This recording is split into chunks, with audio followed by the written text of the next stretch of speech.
Nem sempre nós vamos entender os comandos de Deus, mas se é Ele que está nos falando, nós precisamos aprender a obedecer, porque às vezes é no processo que Ele nos molda o caráter e entrega a nossa bênção. É sobre isso que eu gostaria de falar com você, então venha comigo.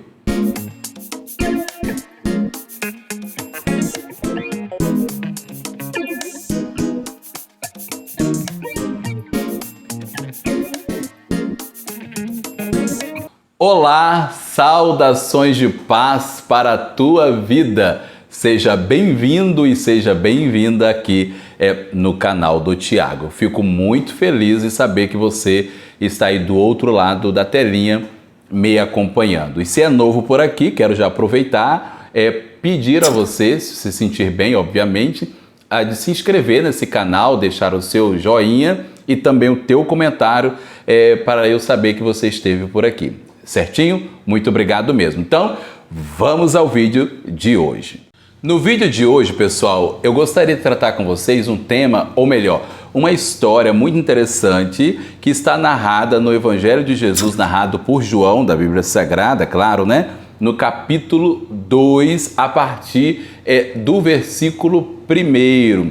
E para nós começarmos o nosso bate-papo, deixa eu ler o versículo 1 do capítulo 2 e o versículo 2, que diz assim para nós, diz assim: 3 dias depois, houve um casamento em Caná da Galileia, achando-se ali a mãe de Jesus. Jesus também foi convidado com seus discípulos para o casamento. Quais são as informações que nós temos? É que depois do batismo de Jesus, registrado em João capítulo 1, 3 dias depois, Jesus chega onde? Em Caná da Galileia.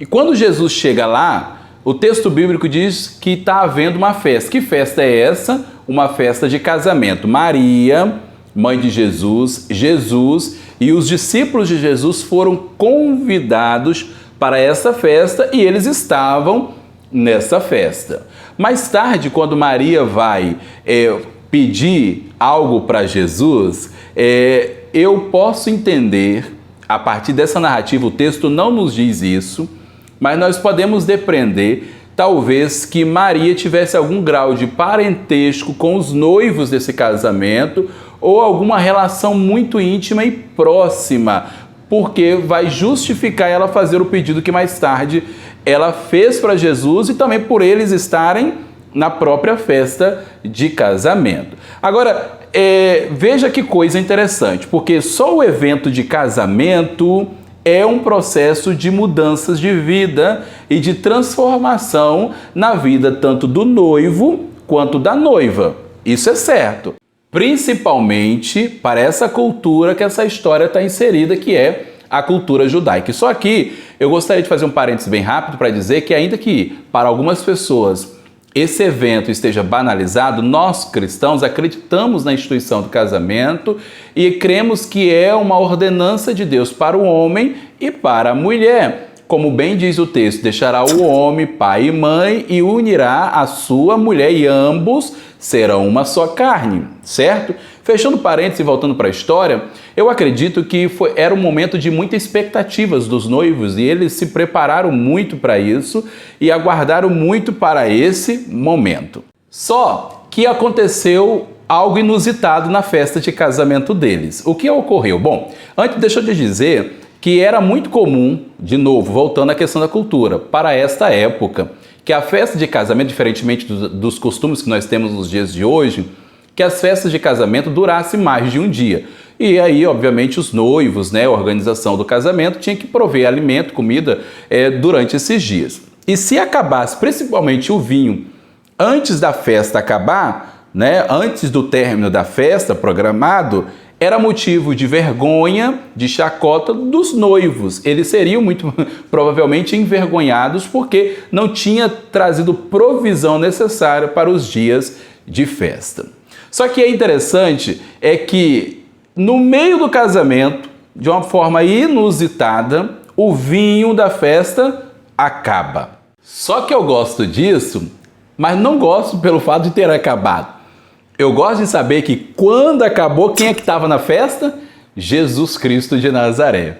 É muito bom saber que Jesus está na nossa festa. É muito bom saber que entre os nossos convidados, o melhor dos convidados está na festa. E a festa nós poderíamos aqui tipificar como a nossa própria vida. É muito bom saber que nós convidamos Jesus para as nossas festas, para as nossas vidas e saber que Ele é o convidado principal. Acabou o vinho, e o vinho para os judeus simbolizava alegria. Talvez nós poderíamos dizer que a alegria para os noivos tivesse acabado quando eles souberam que o vinho também tinha acabado na festa. Mas Jesus estava na festa. E aí Maria, mãe de Jesus, chega até Jesus e notifica Jesus que o vinho acabou.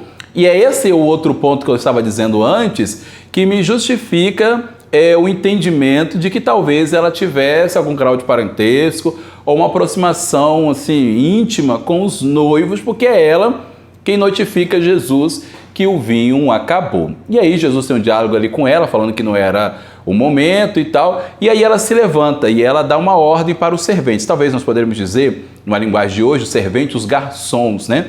Ela dá uma ordem para os garçons. E qual é a ordem que ela dá para os garçons? Então ela falou aos serventes: fazei tudo o que ele vos disser.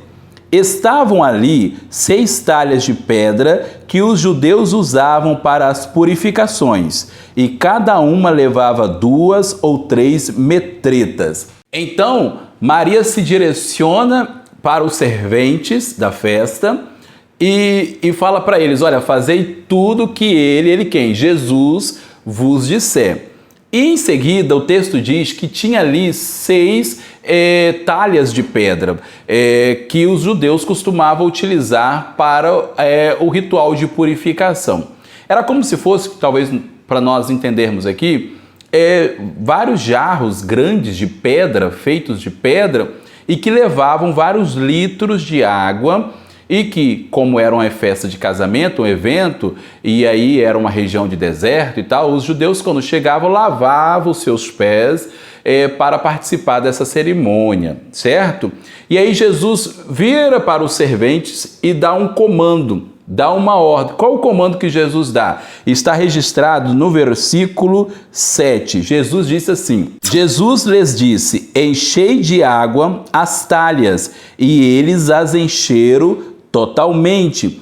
Então lhes determinou: tirai agora e levai ao mestre-sala. Eles o fizeram. Jesus dá uma primeira ordem. Qual a primeira ordem? Encha as talhas de água. E ali era um processo trabalhoso, né? Porque as talhas eram grandes, levavam vários litros de água e os serventes tinham que encher.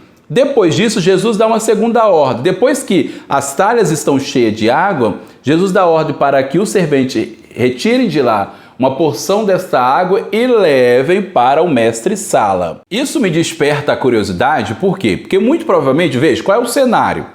O vinho da festa acabou, os serventes estão sabendo, Jesus está sabendo, e agora Jesus dá um comando que talvez, eu imagino, na mente daqueles serventes, eles não tivessem entendido, mas assim mesmo eles decidem obedecer. Jesus manda encher de água as talhas. E aí eles ficam perguntando, para quê? Talvez, né? Eu imagino, o texto não nos diz isso, mas eu imagino, na nossa mente humana, indagador que nós somos, né? Eles estivessem perguntando, para que encher essas talhas de água? Mas eles enchem, eles obedecem. E aí Jesus dá uma segunda ordem. Qual a segunda ordem? Tira essa água daí e leve até o mestre-sala. Eles talvez ainda não tivessem entendido, mas eles obedeceram. E isso é interessante demais, porque nem sempre quando Deus nos dá um comando, nós vamos entender a ordem que Deus está nos dando. Mas quando eles chegam lá no mestre-sala, a água que eles tinham tirado de lá das talhas já estão transformadas em vinho. Aleluia! Jesus transformou a água em vinho. E sabe de uma coisa que eu gostaria de dizer para você? É que quando eles pegaram a água lá, ainda era água. A água só se transformou em vinho quando chegou lá no mestre-sala. Às vezes o meu e o seu milagre, ele está no processo. Porque às vezes é no processo que Deus vai mudar caráter, às vezes é no processo que Deus vai mudar vidas, transformar vidas e salvar vidas. nós precisamos aprender a nos submeter ao processo. José do Egito, ele passou por muitas adversidades na vida dele até ele chegar a ser governador do Egito, o segundo homem depois de Faraó. Talvez ele não tivesse entendido as lutas que ele passou, mas sabe de uma coisa? Ele estava passando pelo processo de ser treinado para o evento que aconteceria na vida dele depois, que é ser o segundo homem do Egito. Às vezes eu e você não vamos entender algumas coisas que vão suceder nas nossas vidas, mas nós precisamos aprender a passar pelo processo. Resultado final: Jesus salvou a festa, né? Aquilo que seria motivo de vergonha para os noivos agora se transformou em motivo de alegria, porque o vinho para o judeu representa a alegria, e Jesus mudou o cenário daquele evento que seria um evento de tristeza tão importante para aqueles noivos. E antes de finalizar esse vídeo, eu gostaria de dizer uma outra coisa que desperta a minha atenção. É que no início, talvez um detalhe que tivesse passado desapercebido, é que o texto diz que Jesus manda encher as talhas que os judeus costumavam utilizar em ato e ritual de purificação, e Jesus transforma dentro dessas talhas a água em vinho. O vinho também representa o sangue de Jesus. Tanto é que mais tarde nós vamos ver a fala de Jesus no texto bíblico dizendo: "Este é o meu sangue que é dado por vós." E no texto, o mestre Sala fala para os noivos que eles guardaram o melhor vinho para o final da festa. Então Jesus é o melhor de Deus para nós, para nos salvar da vergonha, para nos salvar da condenação e nos dar vida e vida juntamente com Ele. Ele veio para os seus, e todos aqueles que o receberam, deu-lhes o poder de serem feitos filhos de Deus. É essa mensagem que eu gostaria de deixar para você nesse vídeo. Jesus quer transformar a tua festa. Jesus quer mudar o cenário e Ele quer trazer para você a alegria. De novo, Ele não está prometendo um mar de rosas, mas Ele está prometendo passar com você no processo, ok? Muito obrigado mais uma vez pela tua companhia, viu? Muito obrigado por você que chegou até aqui, está me acompanhando até aqui no vídeo. Então, eu te agradeço mais uma vez e até um próximo vídeo. Tchau, pessoal!